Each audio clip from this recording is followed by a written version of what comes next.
To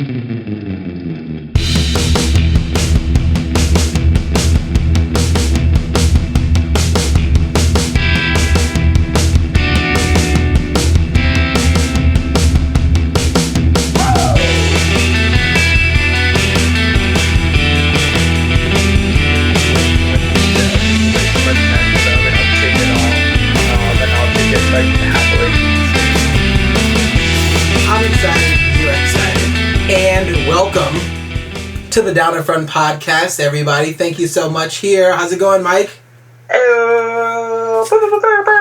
We're super excited to be talking about a bunch of stuff. It's going to be me and Mocha Mike just hanging out, kind of like a mocha sexual chocolate sort of thing. It's getting steamy, so put on your gloves and goggles.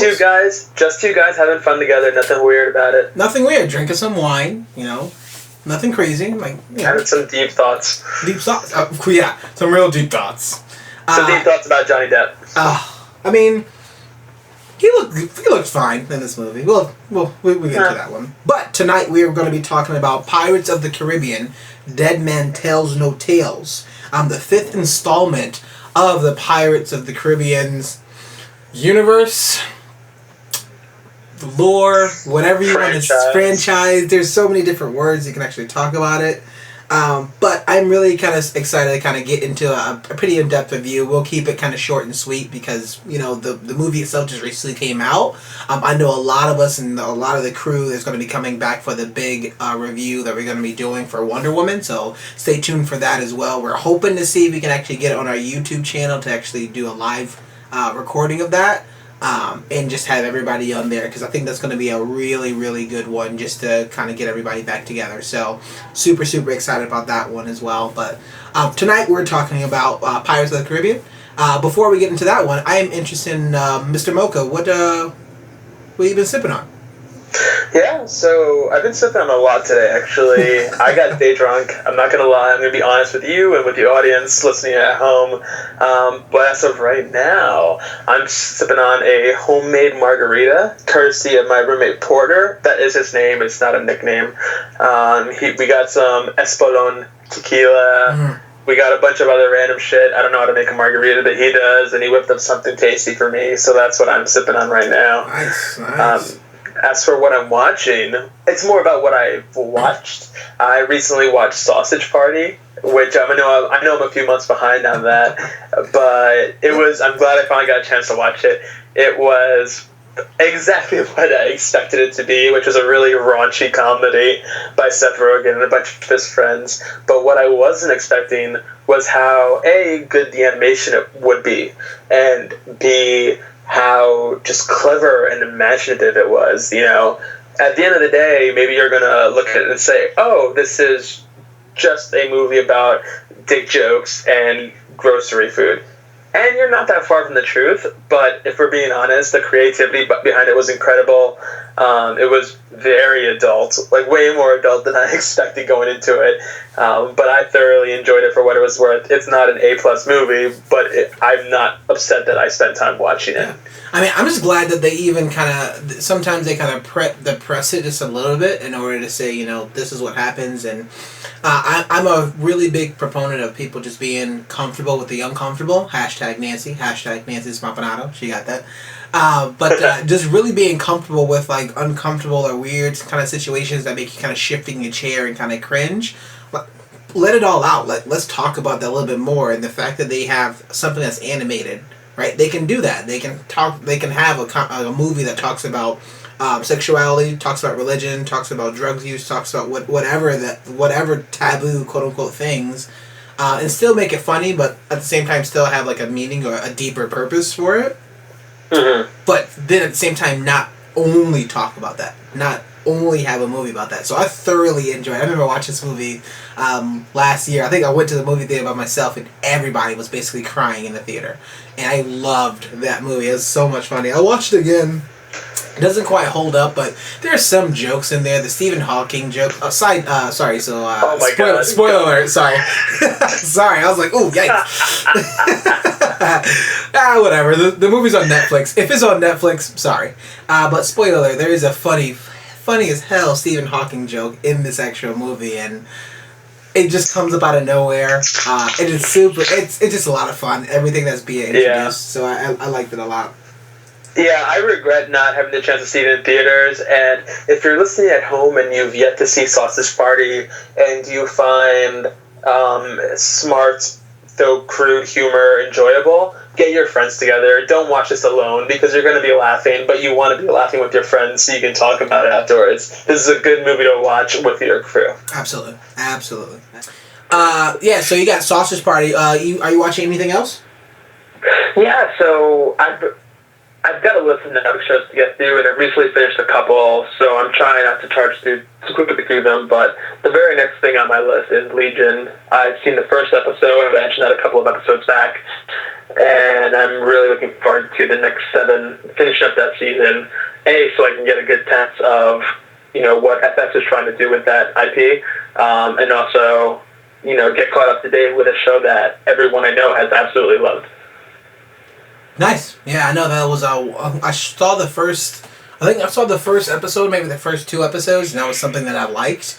They just had to put it on the back burner because there's just so much. There's so much good content out there. So I'm definitely gonna pick back up. Yeah, I'm gonna pick that. I wouldn't say too much. There's always something good on, which is nice. So if the moment that we see too much, television. Yeah, very true.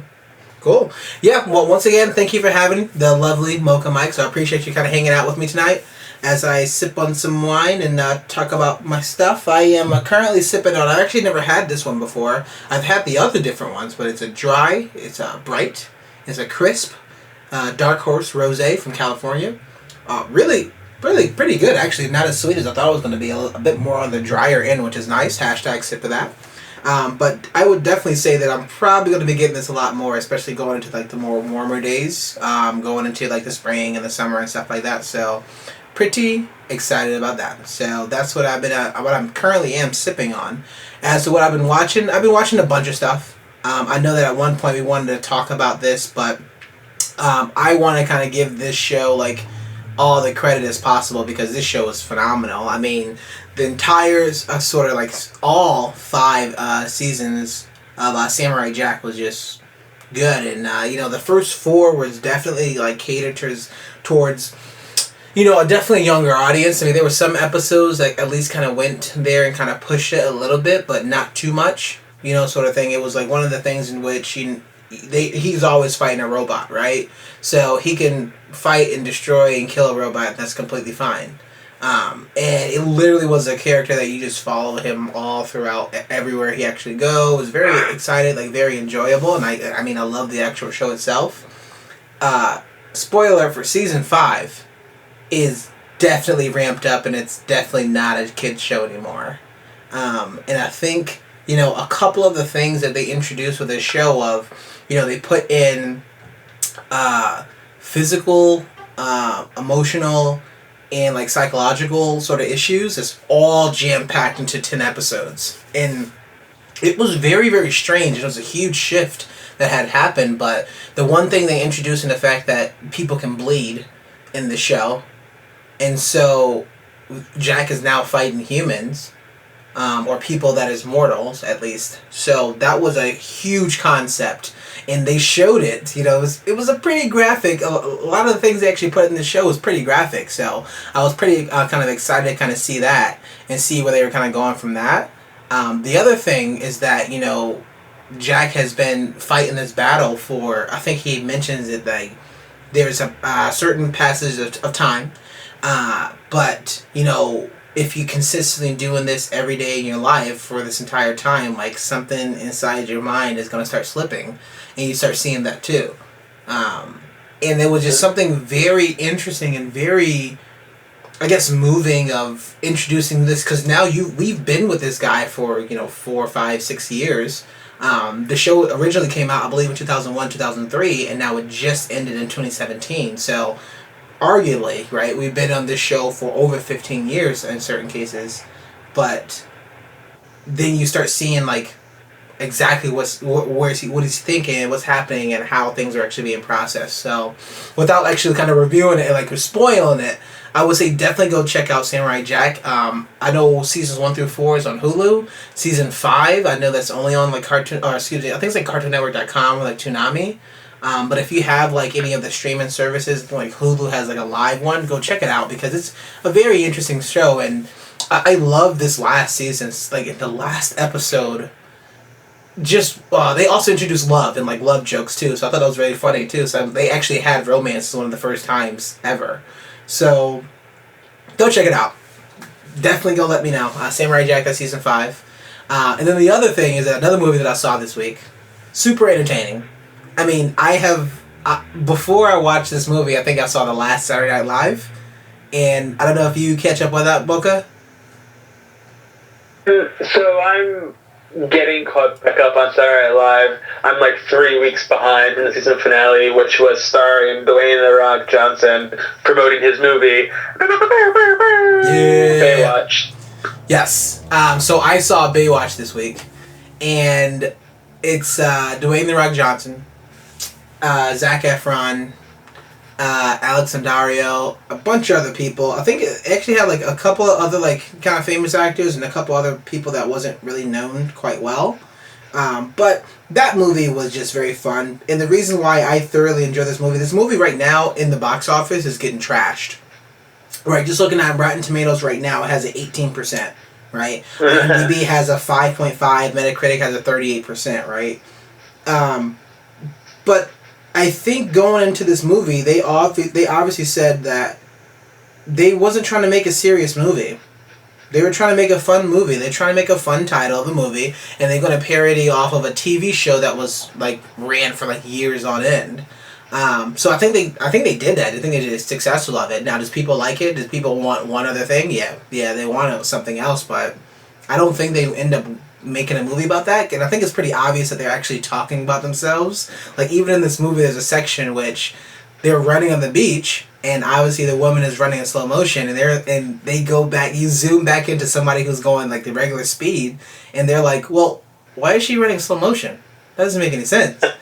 So I thought that was really funny, and it felt like they were really, really making fun of themselves the entire time. Like, storyline was super simple, obvious, it's a very easy tropes, and they really hit a bunch of different tropes, but it was just more of the fact of, this is a new telling of it, because this is a rated R comedy, so they can do really whatever they want, much like we were talking about Sausage Party. Like, they're just going to go out and just do it, and, seeing The Rock from being in Moana, and seeing Rock from being in all these kind of family oriented, even I guess I wouldn't say Fast and the Furious franchise, but more of the family oriented things, to get him in an R-rated crude comedy, and he's dropping the F-bombs and like insulting people. I mean, that I thought it was hilarious. I had a great time on this movie. I get so, like, speaking for somebody who used to watch Baywatch as a kid back when it was a TV show, like, that TV show, for what it was worth, took itself pretty seriously. It was a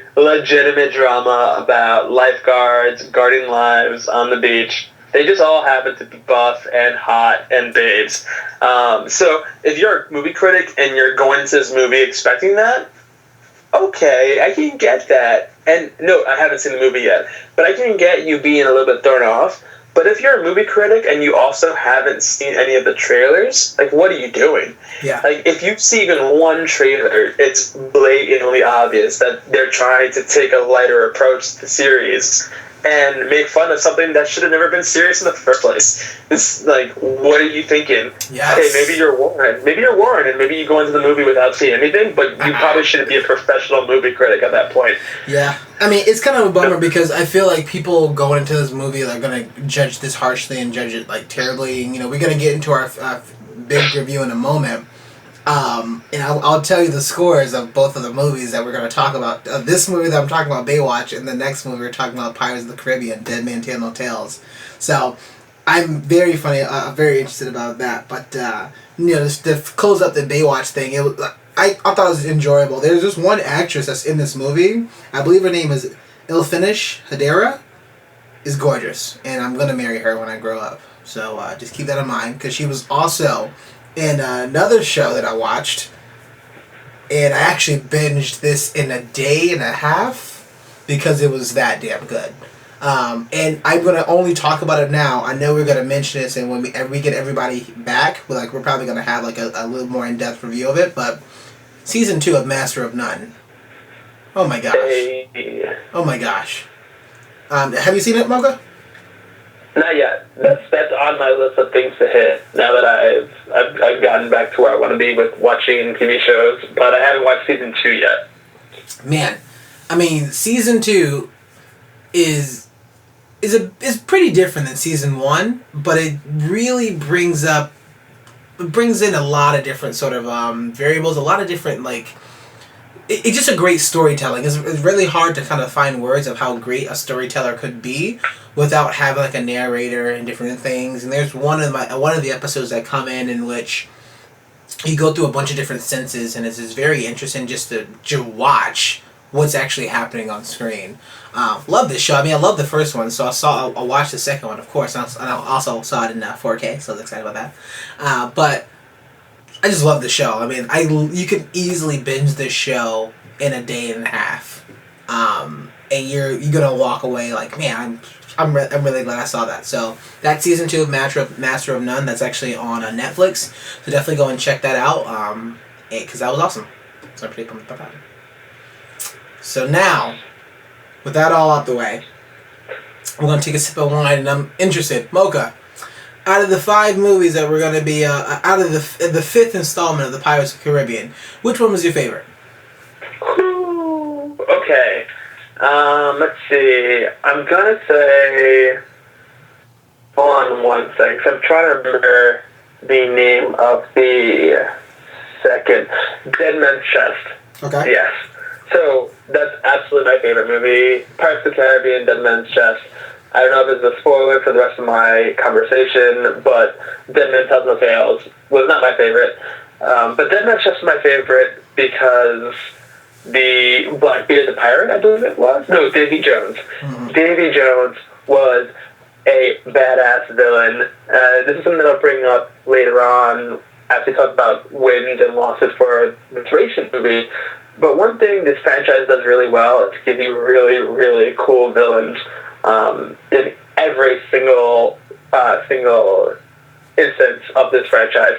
And I think that Davy Jones was just flat out the most interesting. I mean, visually speaking, this is a guy who both himself and every single member of his crew are cursed to be ghost pirate zombies like everyone else in the entire 5-movie franchise, but also combined with some form of sea life. And the visual effects were just really interesting. The pirate crew for Davy Jones was dynamic, and every single one brought something that was visually different to the table whenever they were on screen. And that alone was enough for that film to take number 1 spot in my mind. Yeah. And I almost would agree with you. I did thoroughly enjoy the fact that they started to... talk about my favorite out of the 5. Definitely not Dead Man Tells No Tales. That's no spoilers there. If anything, that's going to be arguably maybe the bottom of the list there. But I think my favorite has to be number 1. Just because of everything that it was an introduction to just a vast and interesting story, and a lot of weird and complex and funny and quirky and just a lot of stuff that was actually happening. I mean, Davy Jones, I really liked him in 2 and 3, and I was really hoping that was just kind of one movie in that one, because that movie would have been great, and that would have been phenomenal because they started introducing a lot other things in the background of talking about Jack's past and the how all the pirates are kind of band together and stuff like that. But I really just like the introduction to everything, and you sort of got a hint of, well, Jack has this weird sort of compass, and there seems to be a deeper meaning to it, and there's maybe a lot of other mysteries, and the mysteries of the sea sort of thing. And then they start talking about Davy Jones, and later on they talk about Blackbeard. They talked about the Black Pearl, and they're talking about these things that you at least kind of hear a little bit of. And even with Dead Man Tells No Tales, they actually started talking a little bit about that too, with the triangle, the Bermuda Triangle sort of thing. So I thought that was pretty cool, very interesting. Even with Stranger Tides and talking about the Fountain of Youth. So I thought that was also very interesting. But I really think that the first one was by far the strongest. And then after that, it was kind of up and down. And then last couple ones was just kind of You know, it's not too bad, but it's still, you know, entertaining. I mean, if that's the one thing alone, majority of the people probably went to watch this movie for Johnny Depp, you know, and then whatever else happens after that. Yeah, it was still pretty cool. So still kind of checked it out. So I would say it was still pretty fun. But, you know, let's get into, I'm excited to talk about, you know, Dead Man Tells No Tales. Going into this actual movie, let's talk about some wins and, like, if you saw the trailer, do you think anything gave it away, and what some things you actually liked about the movie? If you haven't seen Pirates of the Caribbean Dead Man Tells No Tales, I would say kind of stop right now, because we're going to get into the kind of spoiler section. We're just going to really kind of talk about the movie. That way we don't have to, like, stop ourselves and not say a name and stuff like that. So I would say stop right now, take a pause, go watch the movie, come on back, and we'll get you going. You mentioned if the trailer gave too much away, and I don't think so, though I will say that the only actual trailer I watched was the initial trailer, which only showed Javier Bardem's character initiating conversation with one of the protagonists from this film. He says a brief statement about how if you find Jack Sparrow, tell him that death comes for him. And it didn't really give too much away. I thought it was a really tasteful trailer. It showed a lot of the cool graphics. It gave you a sense of who the new villain was, and it made it clear, hey, Johnny Depp is the main villain, and I'm coming after him, and that's what the movie's going to be about, and that's what it was.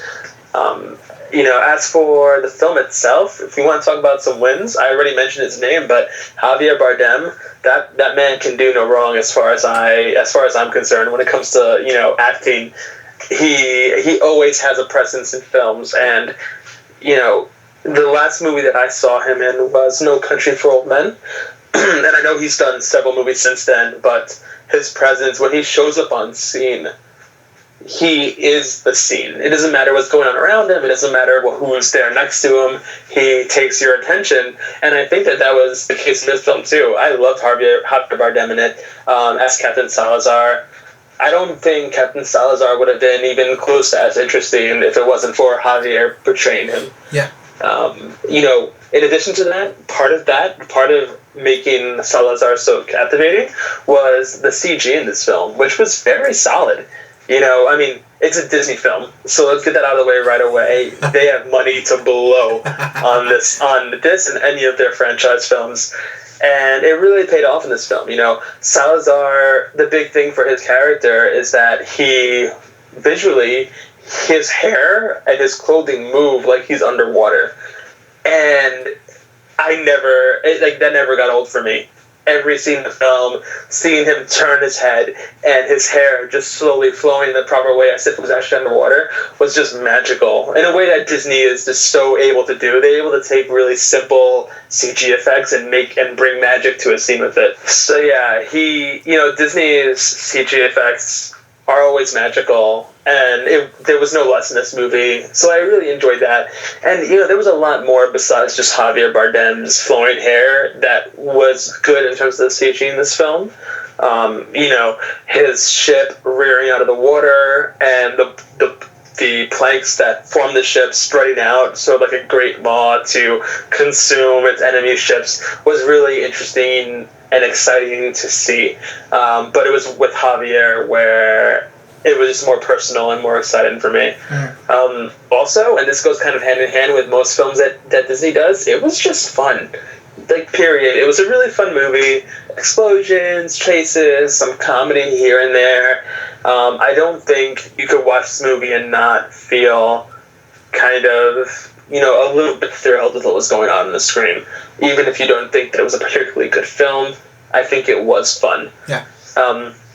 One thing that was nice, and, you know, you see this more and more, especially since Disney has acquired both Lucasfilms and, you know, Marvel Studios, they're showing with each and every movie that they put out that they're more and more okay with acknowledging mass death. Even if it's not really gruesome and bloody. You know, Javier Bardem's character spends half the film just murdering people, you know, tapping his sword on the ground to make his men kill members of Jack Sparrow's crew, or literally walking around a group of pirates that are hanging by their feet and stabbing him through the chest just to make a point. And yeah, they're not showing gore, they're not showing blood flying everywhere, they're not showing lopped off heads rolling on the ground, but that's still pretty intense, and props to Disney for just kind of pushing that a bit further with every movie they put out. I mentioned this a bit earlier in the podcast, but one of the big wins for any Pirates of the Caribbean movie is that their villains are always great. They're always well cast. They're always dynamic. They're always very interesting to watch for that hour and a half. And while he's not so much a villain anymore at this point in the series, Jeffrey Rush, who plays Barbossa, continues to be a high point for this series. Yes. Every single time that guy has a camera on him, he just owns that scene, and it's just great. I love seeing him as Captain Barbossa. Even if I may have issues with Captain Barbossa's character, Jeffrey Rush kills it nonstop every time. Boom, it's always with him, and I love seeing him. And I like the fact, I take issue with the fact that he's in every Pirates movie, but I also like the fact that he's in every Pirates movie because I get to see him portray this character. I mean, I can agree with you completely. And just going back now, I actually thought about this in a second. I can actually name every actor that played the villain. You have number 1 was Jeffrey Rush. Number 2 and 3, you had Bill Nighy as Davy Jones. Number 4, you had Ian McShane. I mean, come on. And number 5, you have Javier Bardem.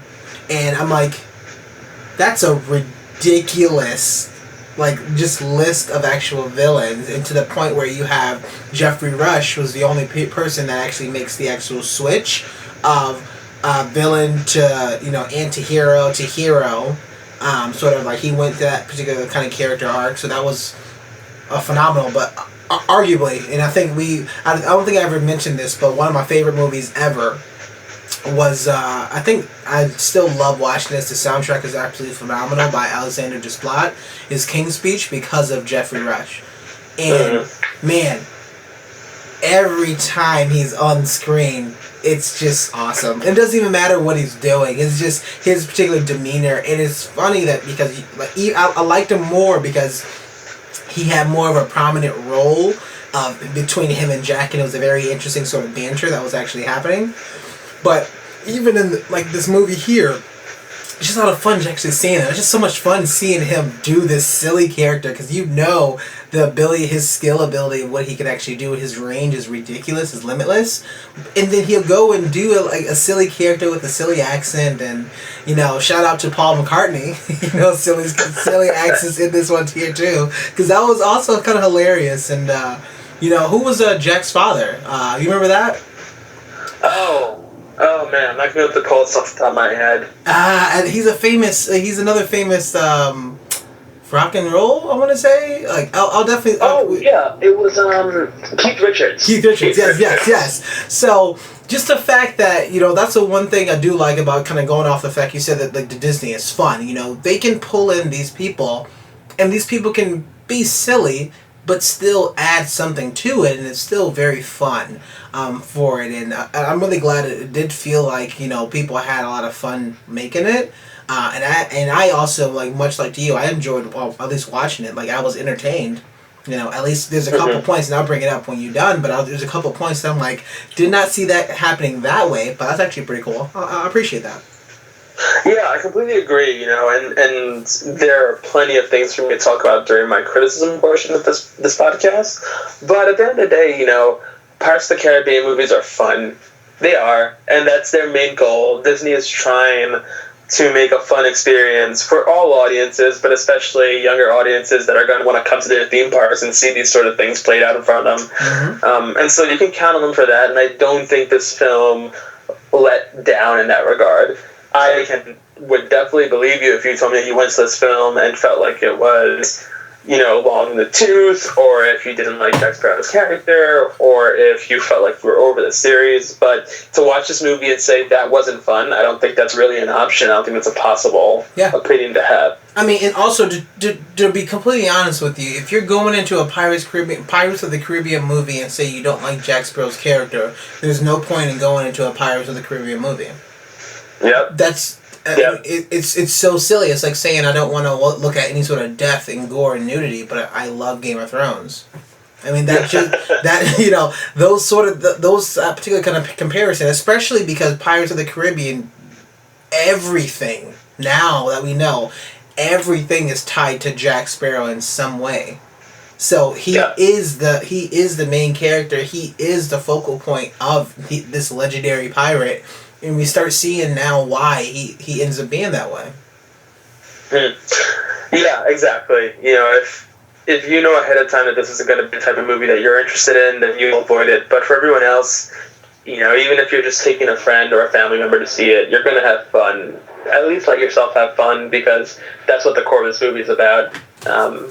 But yeah, that's more or less what I got in terms of wins. Yeah, I mean, I love the amount of fun that I actually had in this movie. Like, I laughed a couple times, and I said, "This is ridiculous," portion. Like, I like a lot of the kind of the stage, the visual gags that you use in the movie. But you know, one of the things, like, just to name them, I'm a very, very huge fan of just. You know, an interesting retelling of like a legend or a mystery or some sort of like weird universe. And you know, the only reference I'm coming to mind right now, but I love this show. You know, you have SpongeBob SquarePants, right? Because he lives under the sea, but you at least see some things of. You talk about Davy Jones' locker, right? You talk about the Bermuda Triangle, like things that has to do with the sea. You end up seeing that in some sort of form or fashion. And the fact that Pirates of the Caribbean kind of took that and like rode that along, I love seeing more and more things. So I'm interested in knowing that, okay, you know, we've seen, you know, Davy Jones' locker, we've seen Blackbeard, we've seen like all these other legends of the sea. Well, what else are you going to give me now? Because there's a bunch more, so what else could you give me? And now they talk about, you know, well, what's in the Bermuda Triangle sort of thing. And I thought that was pretty interesting to check out. You know, well, now we're gonna find out like exactly what happens potentially in the Bermuda Triangle. And also the Trident has like a small nod to Poseidon.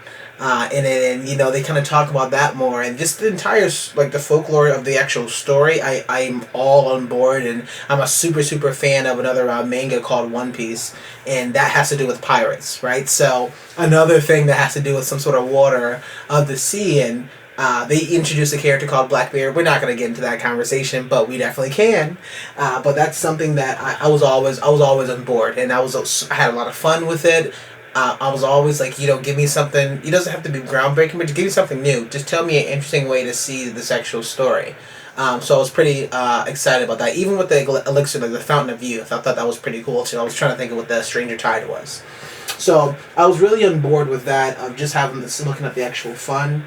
The fact that, you know, you have a entire like universe now that's centered around the character like Jack Sparrow, who just so happened to get lucky, but everybody else look at him as his legendary pirate. Like, oh my gosh, he can never do no wrong. And it's funny, you have Will Turner's son. His name is.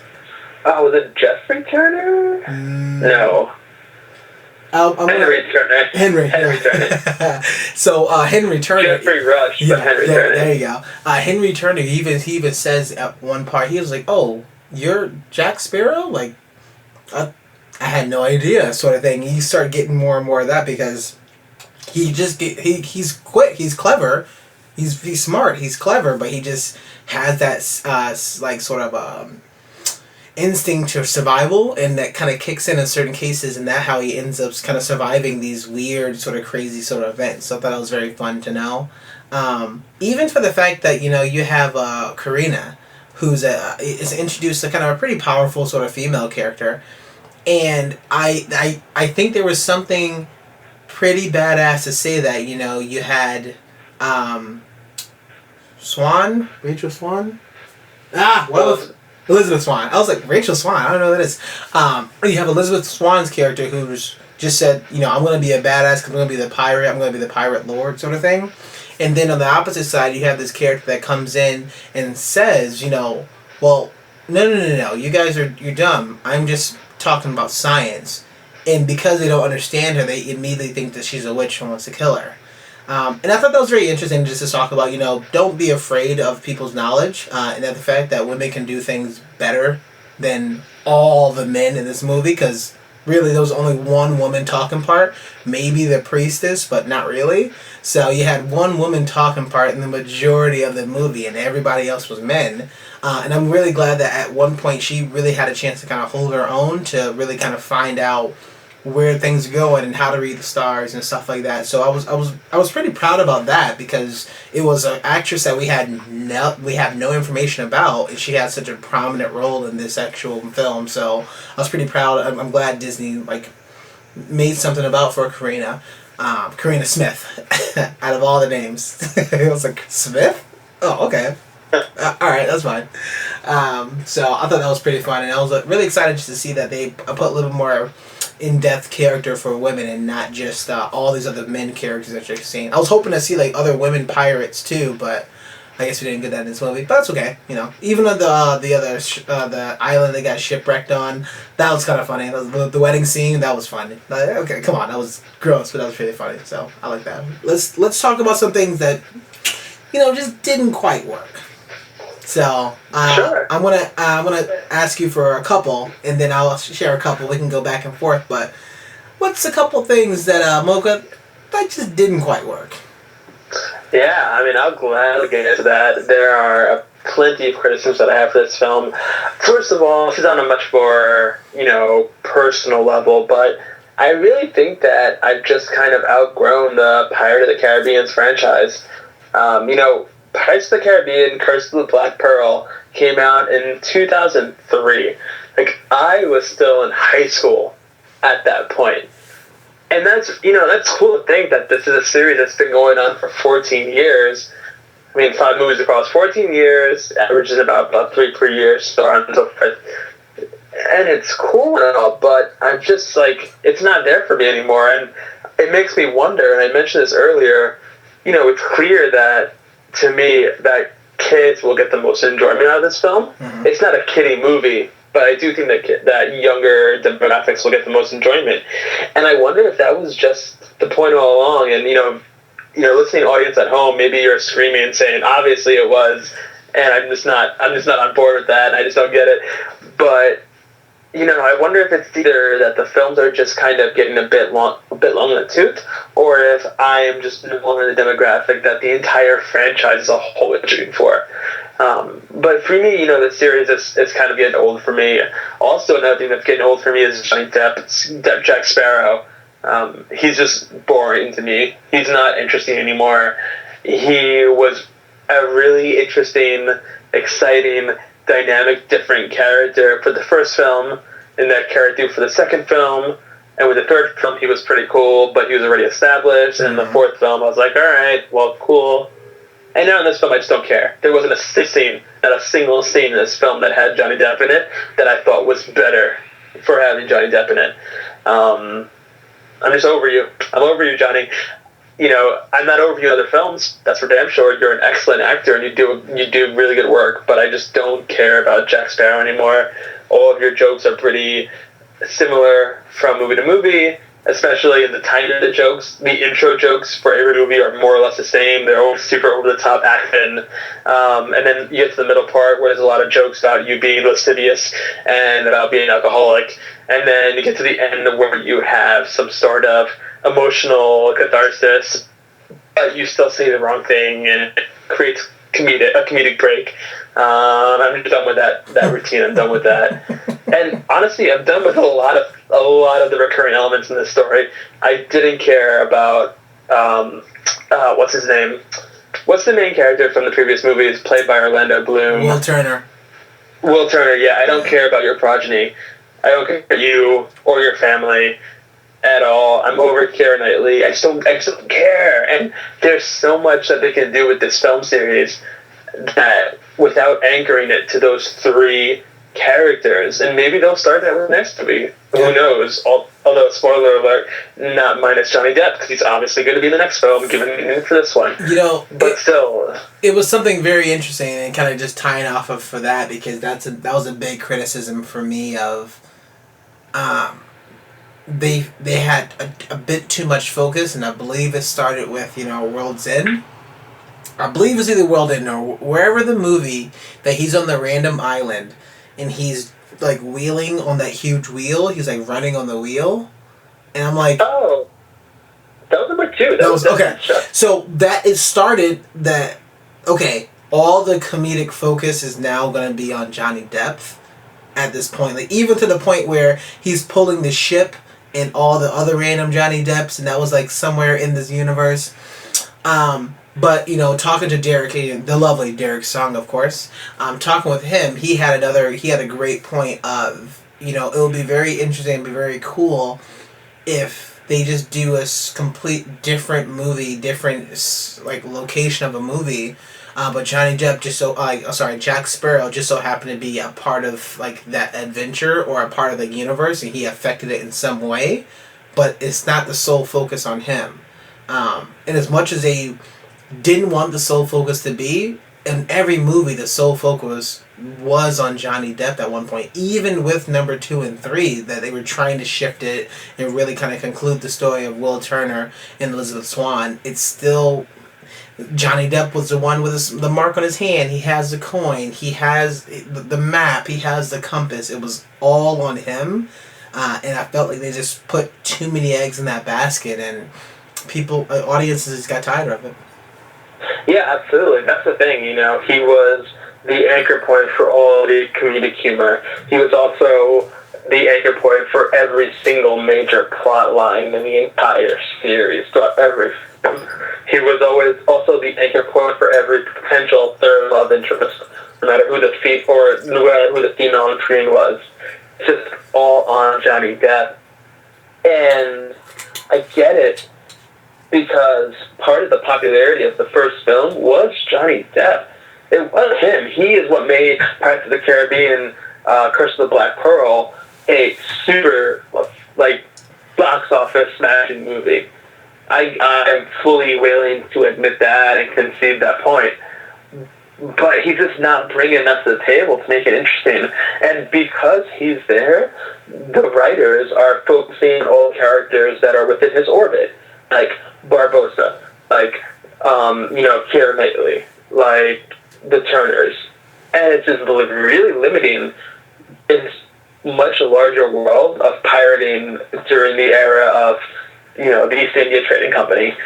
And so I think that's a huge criticism. I don't have anything against Johnny Depp, but I think he's literally the anchor holding this movie franchise down, while also being the shining point in this franchise. I don't know how you're going to resolve that. Disney, writers and showrunners over Disney, I don't know how you're going to fix that, but you should put some thought into it. Yeah. Because I'm just over it. I'm over Johnny Depp. Hey. Another person I'm over, or at least someone that I don't care about, is Barbossa's family drama. And I don't think you should either. You being the entire Caribbean audience. It doesn't fucking matter. It's just forced in there because Barbossa is connected to Johnny Depp. And so, okay, we've already explored all these avenues of Johnny's life and friends. Who else is close to him? Oh, Barbossa. Let's just give him a daughter, and let's make her happen to be the main character of the story, and let's make it just so happen that her interest in the stars, which comes to her father's journal, is the key to the film. And it's just like, it was just unnecessary in my opinion and kind of lazy. I don't care about your daughter Barbossa, and also it doesn't really make sense. Barbossa, when the first movie came out, which takes place, 19 years before this current installment, Barbossa is already a ghost pirate. So how far back did he bang some woman on a beach and they're pregnant to have this 16-year-old daughter? Yes. 25 years in the future. Yes. Like, why are you shooting this in? Why are you forcing me to absorb this Barbossa family drama? You could have done literally anything else and it would have made just as much sense. Why? It would have been very, that was, so...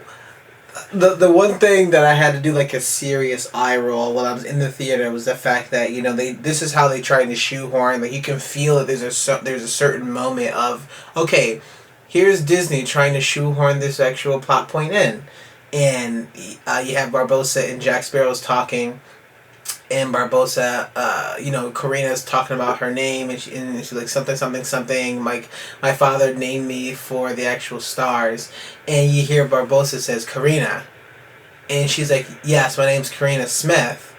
And then Jack Sparrow goes, Smith? Huh, that sounds like that sounds like a very common name. Like, it sounds like I've heard that name before. Yeah, that's the most common name ever. Of course you've heard that name before. Like, you can't use that as a point. You can't use, first of all, her name's Smith. No. It should be something different, something interesting, something whatever. And then second of all, not buying any of that. Not buying the random reveal of the tattoo at the last minute. No, I'm not buying that at all. I'm not like... Nope. It was just forced. It was so forced. And, you know, like, and there's a lot of this movie that's super repetitive, and this is a bit of a separate point. You know, the Barbosa situation was forced. And then a lot of the other major plot points of this movie were just repetitive, you know. Oh, the movie opens up with Johnny Depp in trouble, and he has to get away in a very over-the-top and destructive for his environment scenario. There's a sassy female that happens to fall into the purview of Johnny Depp, and she's sassier than he expects, and he has to deal with that. You know, they get stranded on an island because there are evil forces, you know, following them. It gets to the end of the film, and the resolution resides at the bottom of the ocean, whether it was in a cave in a previous movie or at the literal bottom of the ocean with a parted sea. So it's just so repetitive. Like, come on. And you got some of the brightest minds in the creative field working for you at Disney. Who's on this team? This team everybody was on break. And you got this team here. Well, the fact that you also got, you know, Davy Jones, there was a stipulation that he couldn't be on land, or there was something with the fact that he couldn't stand on land, right? He always had to be on water or something. And I remember there was a scene in which, like, they were all standing, he was like standing in like a bucket of water or something like that. But they used the same thing in this movie too. And then you have the ghost pirates and the stuff like that from the movie number 1 and 2 that they used in this movie. Now, completely different. I love the graphics that you were talking about of everybody seeming to be underwater. But the other thing that was a bit confusing, much like you were talking about of, all right, well, if that's the case, and, you know, all the pirates got blown up, and I like the explosion scene, too. That was pretty cool. Not sure exactly where the explosion came from, but whatever. Oh, my God. Yeah. Because they scraped the bottom of their boat on the fucking rocks, and apparently they had one canister of gasoline in there, and the entire fucking thing blew up. Yeah. Quoting myself from a previous episode, like a fucking dying sun. Every goddamn time. It will explode. I was just about to quote you. I was like, man, that sounds a lot like our alien we're recording that we just talking about. Yes, but, you know, it is not making any sense to me of, okay, well, then, how are these beings or people or ghosts fighting with their swords? And then B, how are people fighting these ghosts? Because when the Black Pearl came and they were fighting with the monsters, I'm like, how are you fighting these people? There's a point in you can't even touch them, so I'm kind of confused about that, but, you know. Yeah, I mean, it was a little inconsistent that way. It's just, I feel like this franchise could do so much more if it just kind of let go of the things that worked for in the past and just tried something new. Another thing that I think was a criticism, I'm going to go outright and say it, and I know I mentioned this earlier, but Davy Jones and his crew were way cooler than the crew in this movie.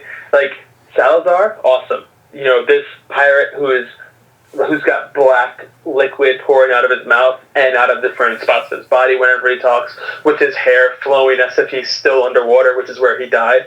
Very cool. His crew, super lazy.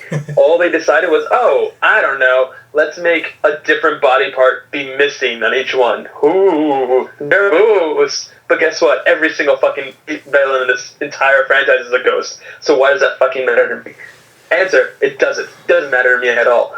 Every single member of Davy Jones's crew was a person combined with some different sea creature or some different element of the sea, and the imagination behind that was fantastic and breathtaking if you take a chance to actually look at the entire cast. This one, super boring. They put all of their weight leaning on the Salazar end of things, and it just left the rest of his crew feeling like lackluster and like, why are they there? They're not significant as villains. Nope. It's just about Salazar, so why do I care at any point that they're on the screen? And even talking about that, you know, Salazar is a bunch of his goons can only like live while in the water, which is exactly like Davy Jones' ship being much more interesting, like kind of flipping upside down and stuff like that. That's just way more interesting of like kind of floating on the bottom of the ocean and then resurfacing as you please. Like it's just a more interesting concept you already tried. So you tried to do it again a little bit differently, but also treading the same waters, and it just didn't work. Yeah, man, they blew their creative wad on Davy J. But so be it. So be it. It's a criticism in my book. And then finally, you know, and again, with any movie that you watch, unless it's a documentary, you have to suspend disbelief.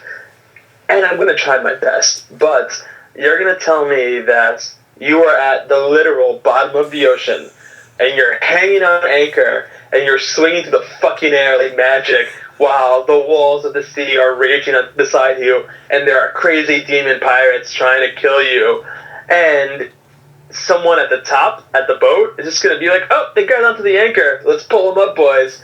Like, it was just weird. It was just dumb. Like, oh, come on. And then also, you know, you're this character, I can't remember her name, but you're swinging on this anchor, again, through the most mystifying and reality-bending moment of your life. And you're going to tell me that you have the clarity and the peace of mind to look up and see the tiny little 3-line tattoo that's on your ghost dad's fucking bicep? Fuck you. Fuck you. My disbelief has been suspended. Has been at that point, like, come on, man.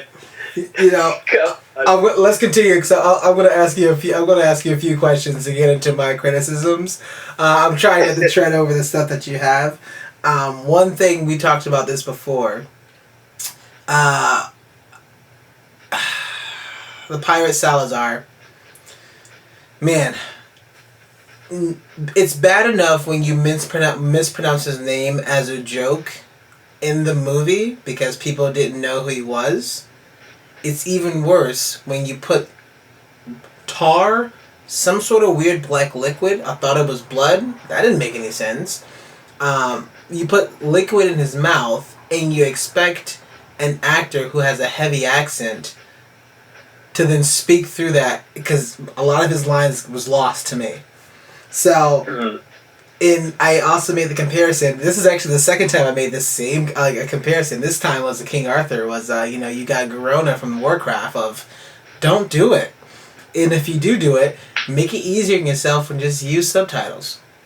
That way, directors out there, re-record lines. If your character's whole point is that they've got a fucking bar of soap in their mouth while they're talking, just re-record those lines in the studio, post-film, dub it over. Yeah. Give your audience some clear... it's like you said, it's hard enough that he is a Spanish pirate and therefore has a bit of a lift in an appropriate way. Yeah.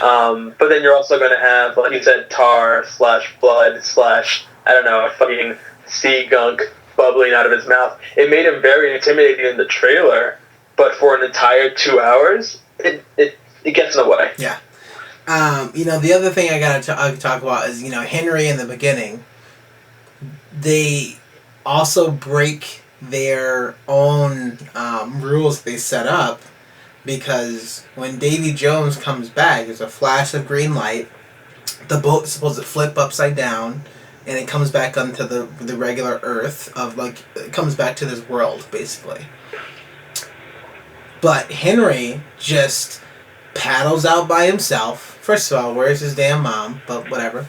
Paddles out with himself, straps some stuff on his leg, and then sinks. How far down did he go? And then he finally hits the ship that just so happened to be resurfacing at the same time. And you're going to tell me that I need to believe that? It's a little tough, but that's okay. That's fine. Like, if that's how it opens up, that's cool. I felt like I didn't realize that Orlando Bloom was in this movie. I thought for sure that was going to be done. Like, I was really bummed that Karina and Henry ended up getting together at the end. Like, I was hoping that it wouldn't be a love story, and it felt like they weren't going to do it that way. And then all of a sudden, the romance came out of nowhere, and there you go. Another one of the Disney tropes in which, I can't really kind of knock them up for that, but that's fine. I'm not going to be upset with that. It was just more disappointing in myself. Question for you. Mocha, if I ask you, in this Pirates of the Caribbean, universe, which is the fastest ship? What would you say? Oh, well, I would obviously say the Black Pearl, because that was established in the canon. Yeah, but the Black Pearl got easily caught within... What, two scenes? And I was like, wait, I'm confused. The Black Pearl was in this bottle because it was the fastest ship, but it clearly is not the fastest ship at all. And this is not the first time that the Black Pearl being the fastest ship has gotten caught. So, yeah. Confused. The first movie establishes that. They say very early on, this is the fastest ship. Period. No one's faster. This is my ship. Johnny Depp. Yeah. It's the fastest ship. Yeah. But then at the same time, forget it. Davy Jones' ship caught it. The Navy ship caught it. And I'm not even going to talk about them because there was no point that they were in this movie. There's no point in them being in this movie at all. They had 3 ships. Davy Jones' ship, you have Salazar's ship, and then you have the Redcoat ship. All has caught up with this ship with relative ease. This was all, I thought it was kind of weird. Mocha, what's going on with the compass? How does the compass has anything to do with Salazar?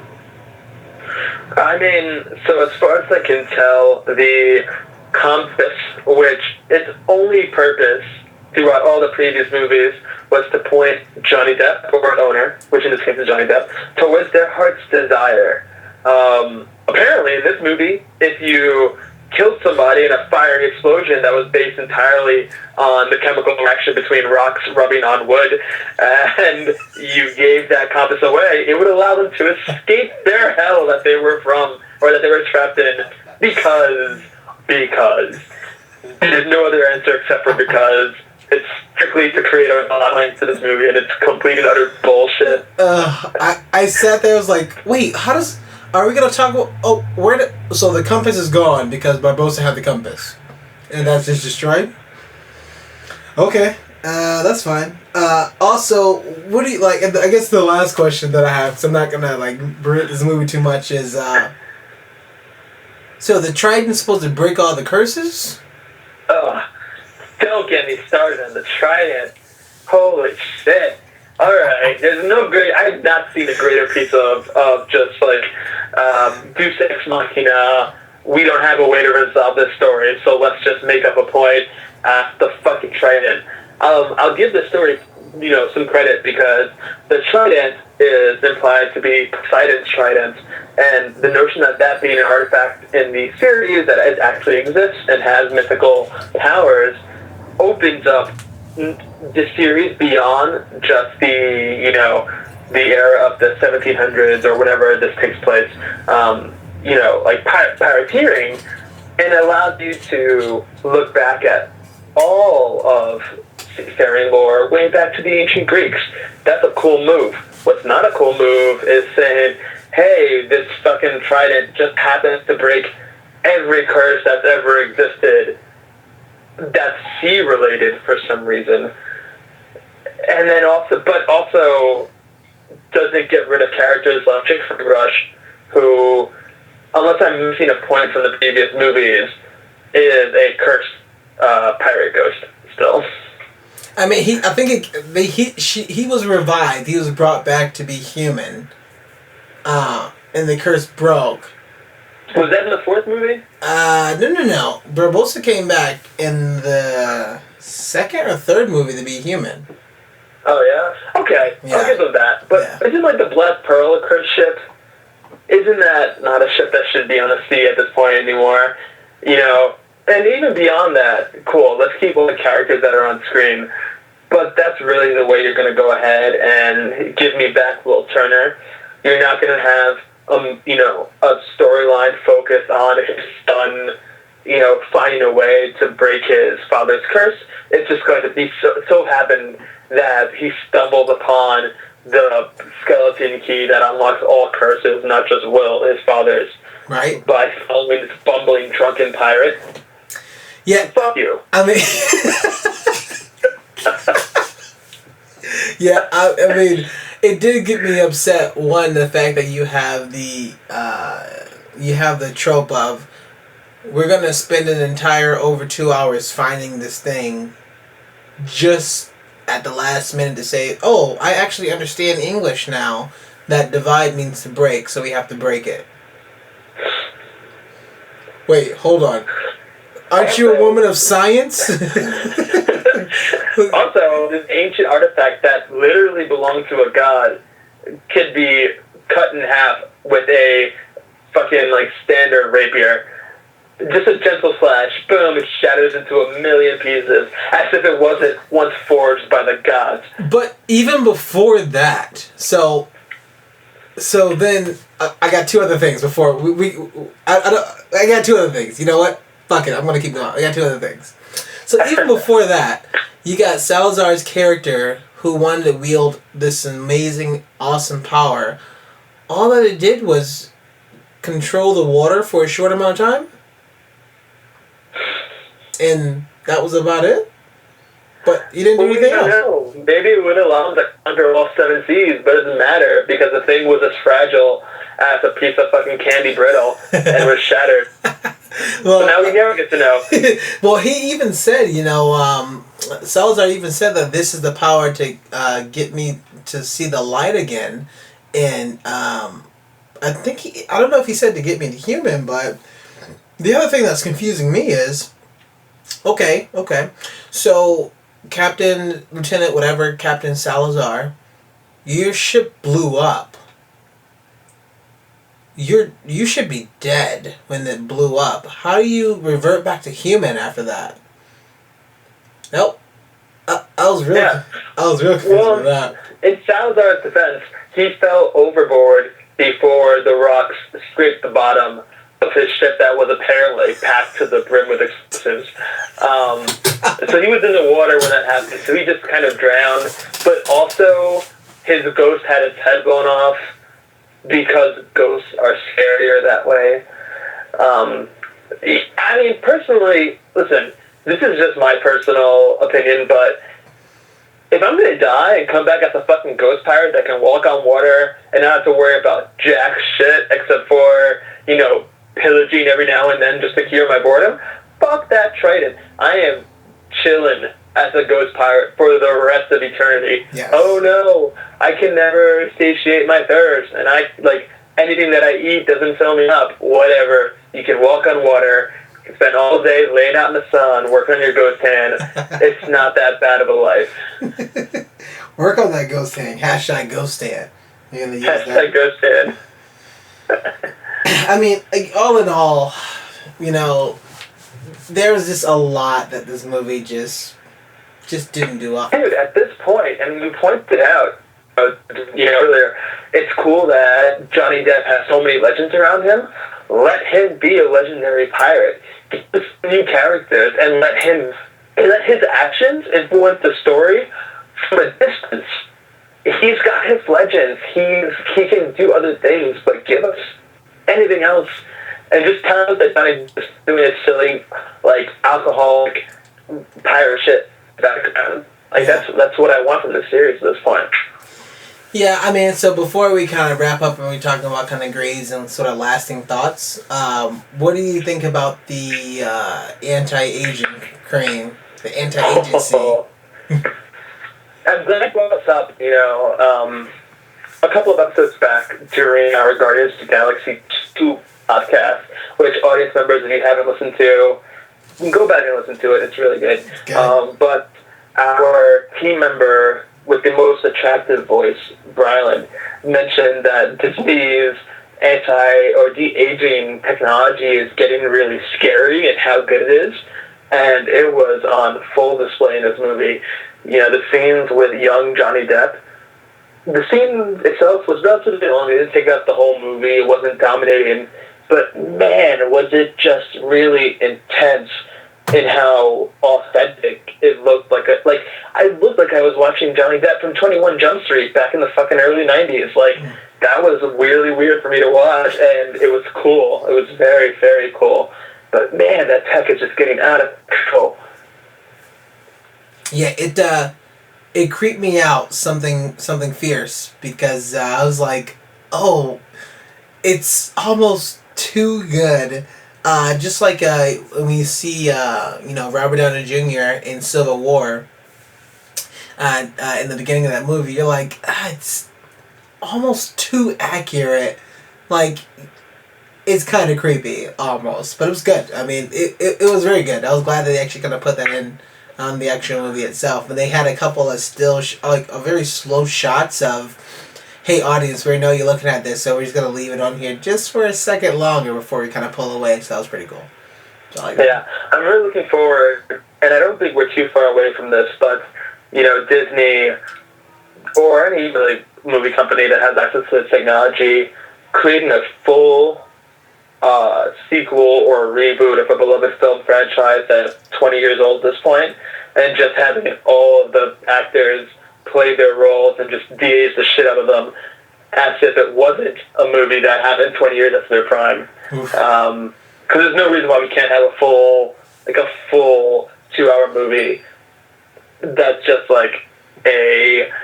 just young Johnny Depp, or for the example of Guardians of the Galaxy, a young Kurt Russell doing a sequel to Escape from New York, in this time, made today with today's graphics, but hasn't looked the same way he did when we fell in love with that character in the first place back in the late 80s. I mean, you got Kurt Russell, Big Trouble in Little China. You can do it. Yeah. Yeah, Bigger Trouble, Little China. Let's make it happen. Yeah. Alright, what's your grades? Lasting thoughts, what you got? Alright, lasting thoughts. I'm not going to go too overboard on this. On a personal note, as someone who has grown up with the Pirates of the franchise, or Pirates of the Carribean franchise, I am over this series as long as it still revolves around Johnny Depp. He can be in it. He's done enough to be a legendary pirate. Give us something new.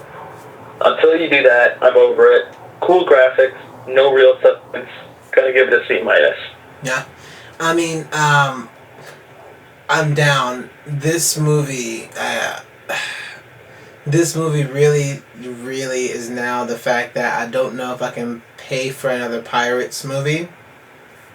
I didn't even pay for this movie. I think that'll be the biggest thing to say, watch the movie. It's entertaining. It's fun. You have a good time. There's a couple of new things they put into it, but just don't pay for it. And that's just if you're going on a date, tell the other person, oh yeah, I want to watch Pirates, because you're not paying for it. That'd be perfect. It's a perfect time for you to go. That'd be a perfect time to do that. If you're paying for it, don't go to Pirates at all. Not at all. Don't do it. I like a lot of elements of this movie. I mean, and there's even one that we kind of we didn't really talk about, but in the flashback scene of when Jack defeats Salazar, and we see that he gets all these little trinkets he's actually been wearing this entire time, that we literally see everything that his character is made up of that one moment. So everything that's in his hair, the guns that he's carrying, the sword that he's carrying, his hat, we see all these things that he actually is getting from that pirate crew that he basically saved. So I thought that was very interesting. They're trying to tie some things together, and I thought it was pretty cool. But all in all, I gotta echo what Mocha was saying of just don't make a movie about Johnny Depp anymore. It has to be about something else. It has to be fresh. It has to be different. And I'm a bit concerned too, because that you use this trident saying that it broke all the sea curses. So you're still sailing on the sea. So where is the story gonna go? I wonder. I don't know. I mean, space? Because then I have to say, hell no, I gotta get out. I'm kind of interested about that, just to see where the franchise is gonna go, if it's gonna keep continuing or not. But I guess it will be like my last and thoughts is my grade. I also give it I'll give it a C to a D. Feeling into a C minus if that's real, but it's one of those movies. Definitely see it. It's entertaining, popcorn flick, but you don't really have to pay attention too much to get the actual story. There was a stinger though on the end credit scenes. I missed that actually. So the stinger is, and because the movie ends with Will Turner being reunited with Elizabeth Swann, and Karina and Henry are all like lovey-dovey. They're together, and so Will Turner is asleep with Elizabeth Swann in bed, and he I guess there's like this weird thing of mass just kind of walks into the room itself, and you can also infer that it's one of his crew members from the Davy Jones. Because it has like a bunch of like just weird shit on him. So he like walks into his room and it's about to go up and like attack him, or it's going to do something to them while they're sleeping in bed. He wakes up as like a nightmare. He looks around and there's nothing there. So he's like, okay, like he doesn't say anything. He just kind of goes back to sleep. And then there's a slow shot of on the ground. You can see there's like footprints there that was wet. And you see little like barnacles and stuff that's all on the ground as if somebody actually was there. And so the movie ends there. So. But why? All the sea curses were broken because you shattered Poseidon's fragile trident. I know. Audience members, I don't know if you can hear the sarcasm in my voice, but I'm trying to lay it out thick. The thing that upset at me was this stinger was all the way at the end of the credits. Not in the middle. Not like Marvel. I had to wait for the entire credits. I'm like, that's a good like maybe 5 to 10 minutes of credits. Come on, give me a break. Give me a break here. But yeah. So my grade would be about a C minus to a D for that. That sounds like two different things. Maybe you should just pick one. I'm gonna give it a D. Ooh, that's rough. Pirates of the Caribbean. Yeah. That's rough. Yeah, I mean, right now this is the lowest of the Pirates of the Caribbean. So I would say, if anything, it gives you hope to just watch the first two. Yeah, watch the first two if you just want to see some solid films that are themed around pirates and ghosts. They tend to decrease in quality from there. Drastically. And with that, I would say, thanks so much for hanging out with us tonight. And we probably get you one here. We are super, super excited for our next review of kind of Wonder Woman. But this will conclude our review of Pirates of the Caribbean, Dead Man Tales No Tales. Mocha Mike, where can you find more of your work, man? Yeah, so you can catch me on Twitter, typing out things that are too short for a blog post and too important to say to people in person, or too unimportant to say to people in person, at Mocha Mike LI. For those of you who are new to the podcast, the reason the LI is there is because there is a 59-year-old jazz acoustic guitar player who hasn't tweeted since 2015, who refuses to acknowledge and give up the @MochaMike handle. So for the time being, please follow me on @MochaMikeLI. I'm organizing a march on Washington to protest this asshole. So far, no one is down, but whatever. Maybe they'll just be me.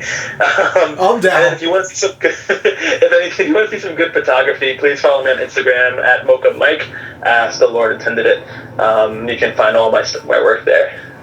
Nice. What about you, Warren? Thanks so much, man. I know a bunch of the private, like the separate stuff that I do. I have like a Twitter and a particular kind of brand in which we go and like rate a bunch of different wines and food pairings called siptothat.com or Friends with Blends on Twitter. So definitely go follow us as well. We'll be posting a bunch, especially coming to summertime, because we're probably going to be doing like maybe our top 5 to 10 best rosés. Just to talk about things you actually like, and I actually tried a nice dry rosé from South Africa last night, and it was sublime. So that's something I'm super fun. I really do. I'll do a lot about that. For the podcast, though, we're super excited that we have our YouTube channel that I'm going to be putting in the show notes, so kind of stay tuned for that. So we're going to be doing like a bunch of like live blogging. We're going to do a lot of like a live tweeting as well, and just a bunch of stuff that we can kind of put up there that we actually pretty awesome. Yeah, and also don't forget, you can always email our favorite podcaster, Jesse, at his personal email, which is jessequeenofthepirates@aol.com. That's Jesse, Queen of the Pirates at AOL.com. AOL.com. Oh my god, he still has that? Yeah, man, I told him to migrate that shit, but he is just sold. He's just sold on AOL. No, he still uses those startup discs, those free trial discs from like the 1998. He did migrate from Netscape, so I mean, there you go. You got it. Yeah, progress is slow, man. Progress is slow. Yeah, so definitely find us on YouTube. We have a YouTube channel, Down in Front Podcast, as well. We're on a bunch of different channels. Definitely on Twitter, so it's @_DIFP. That's @_Down in Front Podcast. We're on Reddit, and we're on Facebook at facebook.com/Down in Front Podcast. That's DIF Podcast for that. As well as we have an email at downinfrontpodcast@gmail.com. We'll be posting a lot of things in the show notes, but definitely go and tweet us. If you actually want to come on the next episode, just let us know. We'll be more than welcome to actually have more and more guests on the actual show. Super excited, especially Wonder Woman seems to be a pretty good showing to get as much people as possible, so I'm super pumped about that. And with that, I will say good night. Thank you everybody so much. Cheers good night, to everybody. you. Cheers. It's pretty early. Oh man, it's past midnight. So still pretty early for us, though. Yeah, it's still early. We love you all and enjoy the night. Peace. Good night. Watch out for Paracus.